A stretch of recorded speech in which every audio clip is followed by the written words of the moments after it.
একটা লাইভের কথা মনে আছে? এই যে হলুদ গেঞ্জি, এই রুম অ্যান্ড জানালায় বিছানার চাদর, ওই লাইভটার কথা মনে আছে আপনাদের?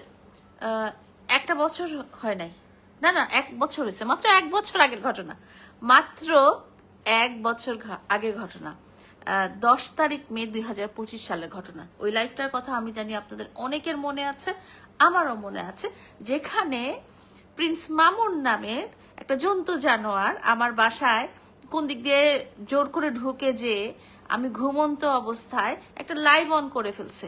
মিলিয়ন মিলিয়ন মানুষ দেখতেছে তার পেজে, হ্যাঁ লাইভ দেখতেছে, এতজন মানুষ, মিলিয়ন মানুষকে সে লাইভ দেখাচ্ছে আমি যখন ঘুমায় আছি।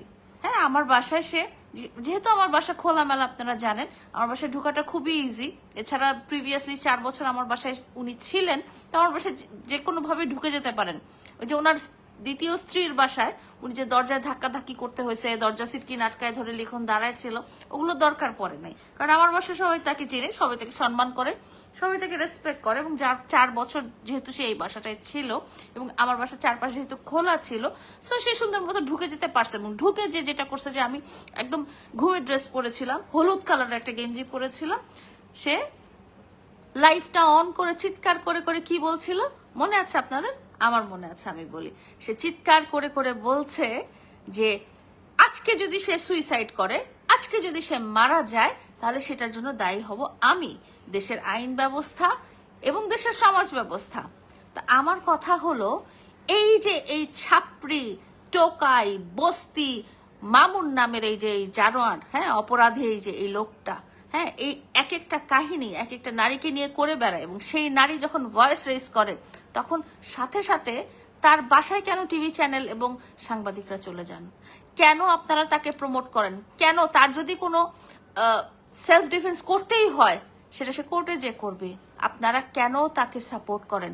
কেন তাকে কথা বলার সুযোগ দেন? একটা চিহ্নিত অপরাধীকে কেন আপনারা কথা, একটা অপরাধীর যদি কিছু বলা থাকতে হয় তাহলে সে কোর্টে যে বলবে, সে কেন তাকে, কেন সংবাদ চ্যানেলগুলো, কেন ইউটিউব চ্যানেলগুলো, কেন ডিজিটাল প্ল্যাটফর্মের লোকজন তাকে প্রমোট করেন? হ্যাঁ তার কেন? একটা মানুষের সাথে, ঠিক আছে আমি খারাপ ছিলাম, আমি না হলে ভুল ছিলাম, আমার সমস্ত দোষ ছিল, আমার সব কিছু ছিল, তুই 4 বছর পরে আমার দোষ তোর তোর চোখে পড়ছে না, যখন তোকে টাকা বাড়িয়ে দিতে পারি নাই, সেরকম 4 মাস পরে তোর বউয়ের এখন দোষ চোখে পড়তেছে। এখনো অত কিছু বলতেছিস না, কারণ বউ তো এখনো মামলা করে নাই। বউ মামলা করলে তখন আরো অনেক কিছু দেখতে পারবেন। তার বউ এই মামলা করতে চায় নাই, তার বউ তাকে কষ্ট দিতে চায় নাই, তার বউ চায় নাই যে সে আরো কোর্টে দৌড়াদৌড়ি করুক। তো এই জন্য এখনো সে বউকে রয়ে সয়ে সুন্দর করে কথাগুলো বলতেছে, না হলে বউর নামেও একইগুলো কথা বলতো। তাকে আমার চেয়ে বেশি ভালো কেউ চিনে না। কিন্তু আমার কথা হলো, সে এক একটা অপরাধমূলক কাজ করবে, মানুষকে মারবে, মানুষকে কাটবে, মাদক গ্রহণ করবে, সমাজের মানে সমস্ত খারাপ কাজগুলো করবে, তারপরেও কেন টিভি চ্যানেল বা নিউজ চ্যানেল বা সংবাদপত্র বা ইউটিউব চ্যানেলগুলো কেন তার বাসায় চলে যান দৌড়াদৌড়ি করে, এবং কেন তার বক্তব্য নেন? তার কেন বক্তব্য নিতে হবে আমাদের? কেন আপনারা যে যতগুলো এভিডেন্স দেখছেন, প্রমাণ দেখছেন, আপনাদের কি মনে হয় না যে এগুলো যথেষ্ট?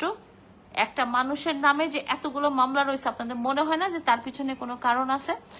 আরো কথা বলি, সে খুব বড় করে বলে আমার 10 মিলিয়ন ফলোয়ার ছিল যখন আমি সেলিব্রিটি ছিলাম। আই টোকাই, তোর 10 মিলিয়ন ফলোয়ার কোন অ্যাপে? হ্যাঁ লাইকি অ্যাপে, যেখানে সবগুলো বট ফলোয়ার, রোবট ফলোয়ার। আর তোর এই 10 মিলিয়ন ফলোয়ার বানাইতে কে কে করে দিছে? তোর এই 10 তুই করছিস? হ্যাঁ তাহলে অন্য জায়গাগুলোতে 10 মিলিয়ন ফলোয়ার নাই কেন? এই লাইকি নামের অ্যাপে, হ্যাঁ তোর তোর এই 10 মিলিয়নটা কে বানাই দিছে? যারা লাইকি ইউজার তারা জানে, সবাই জানে, ঠিক আছে? তোর না আছে কোনো যোগ্যতা, না আছে কোনো মানে ভালো কোনো গুণ, খালি পারিস নোংরামি নষ্টামি এইসব করতে। হ্যাঁ তোর লজ্জা লাগে না তোর বলতে যে তুই বিয়ের আগে 1 বছর বউকে নিয়ে বিভিন্ন জায়গায়, তোদের যখন বিয়েই হয় নাই, তুই তোর বউকে নিয়ে নানা জায়গায় ট্যুর দিছিস, হ্যাঁ নানা জায়গায় থাকছিস, তোর লজ্জা লাগে না? এটা কোন দেশি সমাজ? এটা কোন দেশি সমাজ? আমাদের বাংলাদেশি সমাজ না? তুই আবার হজ করতেছিস, এই কথা বলতেছিস, আবার বলতেছিস যে বিয়ের আগে তোর বউ প্রেগনেন্টও হয়ে গেছে। বাহ বাহ বাহ বাহ বাহ বাহ। তুই ইন্টারভিউতে কি বললি? তুই বললি তুই হজ করতে গেছিস মোহনার জন্য। হ্যাঁ হারামজাদা, হজ করতে যায় মানুষ আল্লাহ তাআলার খুশির জন্য, আর তুই গেছিস মোহনার জন্য। নিজের দোষ মানে ঢাকার জন্য যে কত রকম বাহানা, সেগুলো আবার আমরা ইন্টারভিউ আকারে নিয়ে আবার সামাজিক যোগাযোগ মাধ্যমে আপলোডও দেই, আমরা আবার দেখিও। কেন আমরা একে বয়কট করতে পারতেছি না কেন? এই চিহ্নিত সন্ত্রাসী, এই চিহ্নিত অপরাধী, চিহ্নিত নারী নির্যাতনকারী, এই যৌতুক লোভী বলবো, এই প্রতারক, একে কেন আমরা দেখতেছি? একে কেন আমাদের দেখতে হইতেছে? এই জিনিস তো আমি এখনো বুঝতেছি না যে কেন আমাদের এর ইন্টারভিউ নিয়ে একে একে আমাদের হাইলাইট করতে হচ্ছে। এরা সংঘবদ্ধ, আমি চিৎকার করে বারবার বলছি, যখন আপনাদের বোন, আপনাদের সন্তানকে যখন সে টার্গেট করবে না, বা তার দল যখন টার্গেট করবে না, তখন আপনারা তখন বুঝবেন। মোহনা তার ইন্টারভিউতে কতগুলো কথা বলছে, যেগুলো আমি বারবার বলতেছি। সে কতগুলো ফেক অ্যাকাউন্ট চালায়, সে টিকটকে এবং টিকটক, ইনস্টাগ্রাম, ফেসবুকে ফেক অ্যাকাউন্ট চালায়, যে অ্যাকাউন্টগুলো থেকে সে অন্যান্য নারী পুরুষ সবার কাছ থেকে সে টাকা নেয়।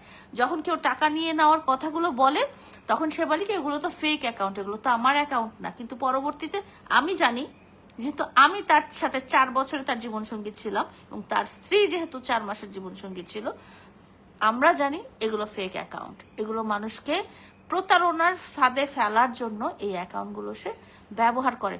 এবং সে প্রতিটা তার জীবনে আসা প্রতিটা জীবনসঙ্গী, আমার আগে আরো 2জন ছিল যার সাথে তার এরকমই বৈবাহিক সম্পর্ক ছিল, যাকে সে বউ বলতো, যারা তার বাসায় থাকতো, সেই 2জন নারীকেও পিটায় বাসা থেকে বের করে দিছে। এবং এই 2জন নারীকেও সে ধরে সে বড় হয়েছে। যে আজকে লাইকিতে সে বলে না যে 10 মিলিয়ন ফলোয়ার কে করে দিয়েছে, টোকাই মামুন তোকে 10 মিলিয়ন ফলোয়ার, এটা সবাই জানে। আমরা জানি না, কারণ আমাদের মতো মানুষরা জানে না, কারণ আমরা তো ওই লাইকি ইউজ করি না। যারা লাইকি ইউজ করে তারা জানে যে তোর ওই 10 মিলিয়ন ফলোয়ারটা তোর কোনো ক্ষমতা নাই। ওই 10 মিলিয়ন ফলোয়ার ধিক্কার জানাই, টোকাই কোথাকার। মানে মনে হয় মুখের মধ্যে জুতা ছুঁড়ে মারি।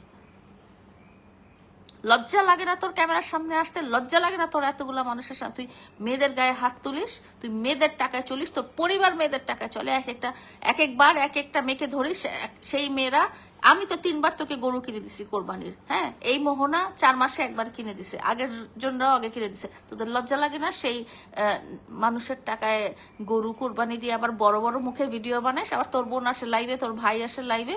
লজ্জাহীন পরিবার তোরা একটা, মানে তোরা লজ্জাহীন পরিবার। তারপরে তোদেরকে নিয়ে যারা এই নিউজ ছাপায় না, তারাও আমি বলবো যে তাদের কি বিবেক বিবেচনা কিছু নাই? কেন বাংলাদেশে আর কোনো কন্টেন্ট নাই? বাংলাদেশে আর কোনো টপিক নাই যে একটা অপরাধীকে, একটা প্রতারককে আপনাদের হাইলাইট করতে হবে? কেন তার কেন ইন্টারভিউ নিতে হবে আপনাদের? একটা অপরাধীর কেন ইন্টারভিউ নিতে হবে আপনাদেরকে? একটা অপরাধ ঢাকার জন্য কেন আপনাদের এত উঠে পড়ে লাগতে হবে? সে যাই হোক, সে কোনো নারীর গায়ে হাত তুলতে পারে না। সে যাই হোক, সে একটা অসহায় নারীকে পেয়ে তার টাকা পয়সা মেরে দিতে পারে না। এবং সে প্রত্যেকবার আমার সময় থাকতে আমার বাসায় বসে বসে সে সুইসাইডাল হুমকি দিয়েছে, সে আত্মহত্যা করবে সেই হুমকি দিয়েছে। প্রত্যেকবার সে এই লাইভের মধ্যে এসে বলে যে আমার মৃত্যুর জন্য লায়লা দায়ী। এখন লায়লা দায়ী না, এখন আমার মৃত্যুর জন্য মোহনা দায়ী। কেন কেন কেন কেন?